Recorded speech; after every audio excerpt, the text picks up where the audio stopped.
Good morning, Matt Delacruz here with the Winning Minds Group, part of the John Maxwell team, and welcome to Mondays with Matt. Happy Monday to you. Happy New Year to you as we start this brand new year, the first Monday of 2019. That's right.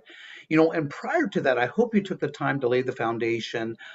You took the time to pre-plan, also to prepare for this new year as you bring a new you into a new year, as we've been talking about the last 2 or 3 weeks.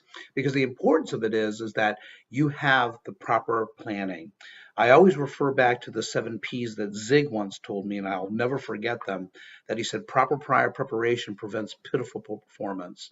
And what that means is you take the proper time to plan, not to work 7 days a week all around the clock, not to put in 60, 70, 80 hours a week that I know some of you that are watching that you're doing, but I'm talking about taking the proper time for you to take the time to rest.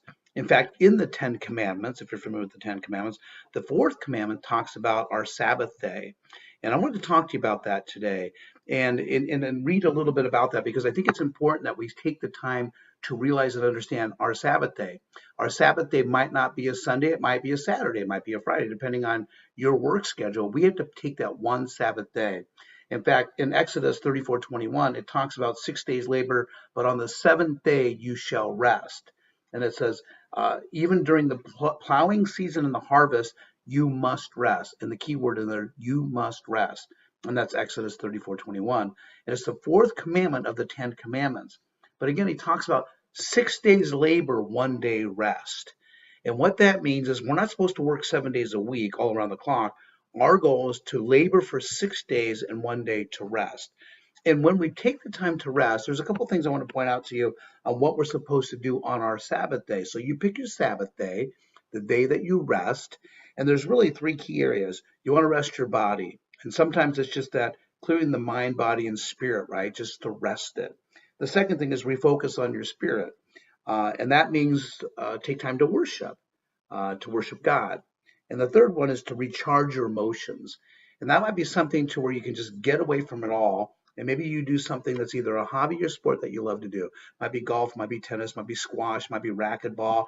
It might be just going to the gym. It might be yoga. It might be Pilates, whatever it is. But just taking the time to rest.